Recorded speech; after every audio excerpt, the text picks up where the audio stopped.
Good afternoon, and welcome to our Wednesday edition of Newsbreak. I'm Amaya McDonald.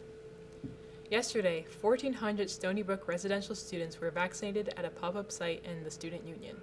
Stony Brook President Maury McInnes said in an email yesterday that there will be more opportunities for students to get vaccinated moving forward.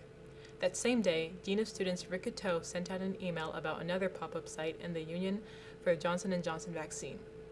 These are in response to the requisite age limit being reduced to 16.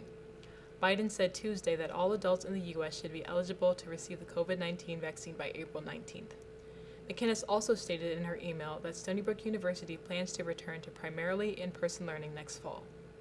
The Minneapolis Police Chief Madaria Arredondo testified that Officer Derek Chauvin went against the department's principles and values when he decided to press his knee onto George Floyd's neck, keeping him down far past the point he had stopped resisting.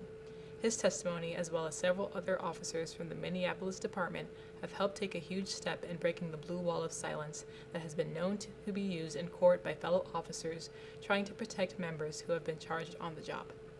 Arredondo fired Chauvin as well as the 3 other officers who were on the scene during the incident last May. Their trial is scheduled to begin in August. Florida Congressman Matt Gaetz allegedly asked former President Donald Trump for a blanket preemptive pardon before he left office.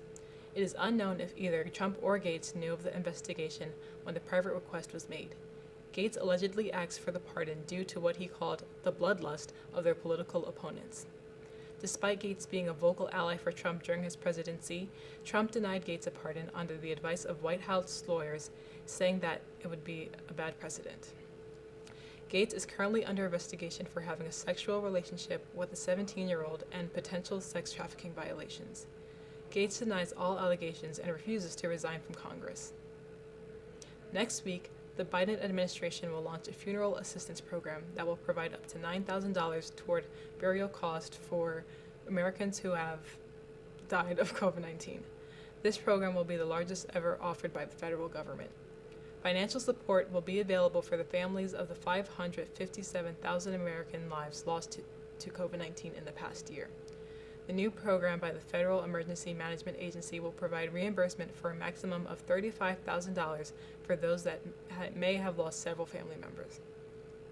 Applicants must be United States citizens or legal permanent residents to qualify for reimbursement.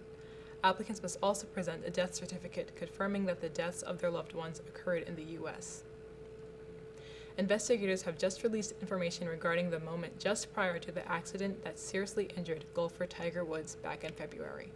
Today, Los Angeles County Sheriff Alex Villanueva said that Woods was going roughly 40 miles over the speed limit on a winding LA road. Woods has said that he does not remember the time during the crash, nor can he recollect how fast he was traveling. Sheriff Villanueva confirmed that Woods was driving between 84 and 87 miles per hour just before crashing. The posted speed limit in the area is 45. Through the car's analytics, Police Captain James Powers stated that there was 0 braking on the data recorder, but there was 99% acceleration on the pedal. A speeding ticket will not be issued to Woods, as Sheriff Villanueva said that in order for him to be ticketed, an independent witness or police officer would have to observe Woods speeding. Summer is fast approaching and New Yorkers will need a way to cool down. After delaying their opening in 2020 by weeks in attempts to decrease the spread of COVID-19, New York City Mayor Bill de Blasio announced today that all beaches and 48 outdoor pools will fully open this year. The city's 8 public beaches will open on Memorial Day weekend, and public pools will open June 26. De Blasio said health and safety restrictions such as wearing a mask when outside the water and social distancing will be in place. That's all the time we have for today. For Newsbreak, I'm Amaya McDonald.